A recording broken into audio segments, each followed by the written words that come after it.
vibes uit. In Finanse Weekstar vibes, you know, when I always say good music comes to me, it comes to the show. And yet again tonight, I'm speaking to two beautiful people who, under the name called ABFAB, make beautiful music. It's Sean and Lisa on the line. Sean, how are you doing? First of you, because otherwise you speak over each other, hey? Hi, Venita. And good evening to all your listeners, and greetings from a very cold Cape Town, and a very happy birthday to Groot FM. Thank you. I am going to tell you that for some reason, Cape Town decided that your signal is going to go lost a little bit. But while you maybe find this the best spot to stand for this conversation, Lisa, how are you? I'm good, thank you. Thank you for having us. Listen. It's awesome. Always a pleasure, especially when it comes with great music. So, first of all, like Sean said, okay, he's in Cape Town. Lisa, you are not in Cape Town at the moment. Where are you? No, I am in Cape Town. Okay, it's so just my signal's way better. No, listen. That's why I was wondering if you're in Cape Town or not, because Sean got lost in translation. Nearer to the sea. Okay, you see, I actually need to come and see a show of you guys because let's all shock the world. Venita's never been to Cape Town. Oh my gosh, You're missing out. I know. So I'm pretty sure after this conversation, I am going to beg family and friends to take a spontaneous trip with me down to Cape Town to just come see a live ABFAB set. So before we get into some new music called Wake Up, I would like to know from you, when it comes to an ABFAB set, Sean, I'm going to just start with you with this question. Being on stage, performing music, What is that feeling that you get?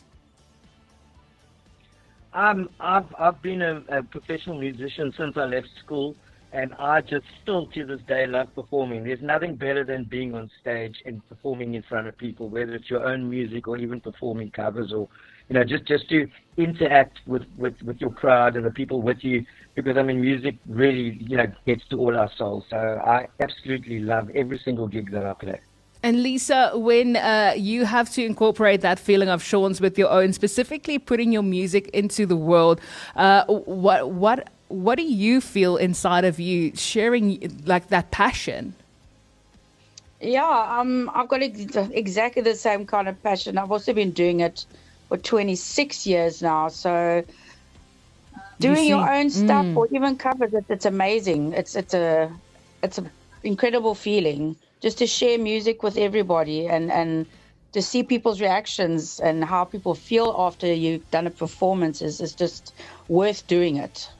And specifically when it also, I love how you say whether it's your own music or whether it's just music that you love to make, there's a certain kind of passion that comes to it. But when it now comes to your new single, Wake Up, okay, so I need to see was this like a kind of a morning inspirational song? Because listen, it does feel like I need to make this my alarm clock, but I also feel like it has a deeper meaning than just screaming in your face, wake up. So Lisa, I'm going to actually throw this one to you to say, if you have to sum up this song for someone who's never heard it before, what is some of the key points you want them to grasp and listen to? Well, for a start, it was definitely written in the morning. You see. Yeah, it's a great morning song. Otherwise, it goes with just my whole background, my whole life story. A lot has happened. It's a lot of emotional damage and sort of healing at the same time, and also it's very direct to experiences that I've had in my life. So it's a lot of personal growth and experiences all written in one morning. And Sean, like Lisa now said, it's a lot of her experiences and her take on her life. How do you now incorporate her feelings and her words into something that you can also visualize and put your passion into? So I've been begging Lisa for years to do some original stuff. We've been a band now for 13 years. We formed in 2013, and we've been very successful on the Cape Town circuit, and we've also done some bigger festivals and shows. And it was on Father's Day. I just had been spoiled by my family, and I'm sitting in the afternoon just chilling, And I get these lyrics from Lisa. She says, I don't know where this has come from, but, you know, you think you can do anything with it.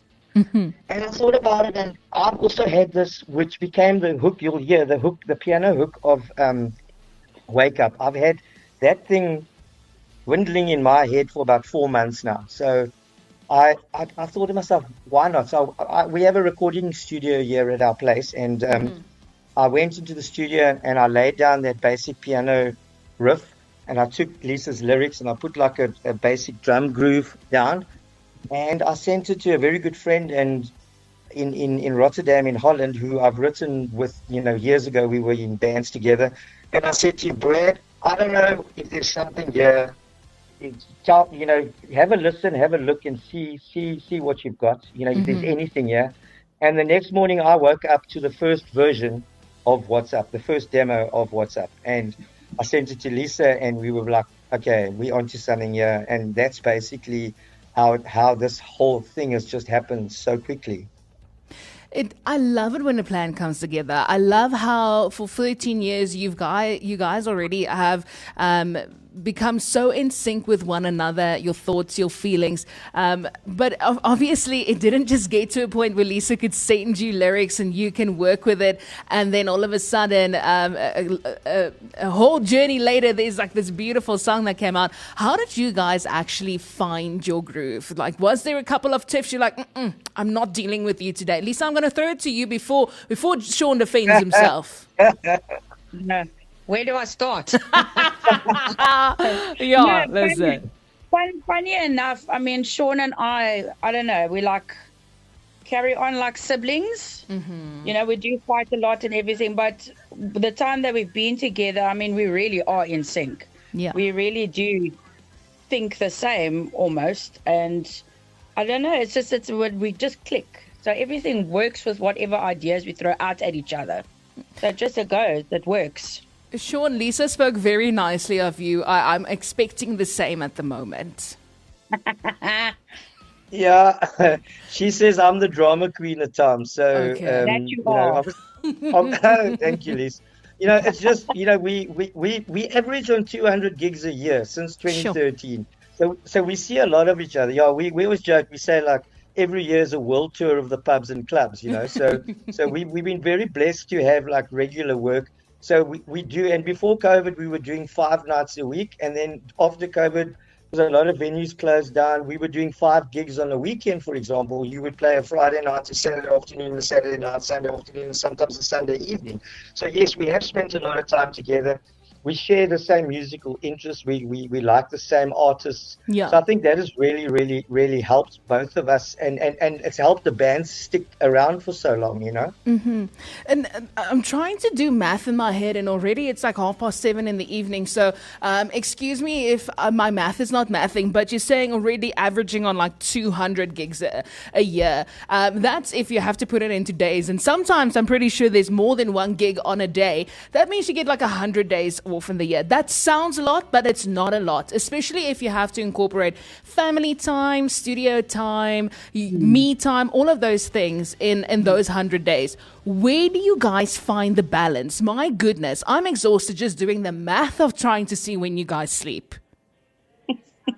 Oh, we sleep when you're dead. Okay, motto of Lisa for 2025, you sleep when you're dead. Yeah, You know, you got to balance, you know, children and everything else. So the only time you really get to sleep is either when you're dead. So we just take it one day at a time. There was a time like just before COVID where, and I don't sing in the band. Lisa's the sole singer, and we often, on average, she probably sings about 45 to 50 songs a night when we are gigging. And I think it was 2 years in a row, roundabout, where there's always the Cape Town Cheese Festival and a whole lot of those other festivals. We were doing like 13 gigs in 9 days. It was like that kind of, we call it extreme gigging. So you just go on, and I think, you know, for both you of go us, into music mode. Yes, Yeah. I can imagine that. Your brain, it's not fight or flight mode, it's music mode. Yeah, it's music mode, definitely. But when you're on stage, you're a totally different person. So, Yes. I don't know, something kicks in. it's the adrenaline and the passion that just combines so Yeah. beautifully that it And feels also like you're it's floating. The emotion. Yes. The emotion of the people that Yes. gets one going. Well, tonight we're And also also yes. Sorry, I just was going to say, like, Monday is the start of our weekend, and I always tell my wife on a Sunday night, yay, tomorrow's my weekend, and she's got to go to work. She's a school teacher, and, it's like, I don't want to see people until my next gig. I just want peace and quiet. I try not to listen to the radio, just to spend, like you say, me time, because, Yes. it is a lot.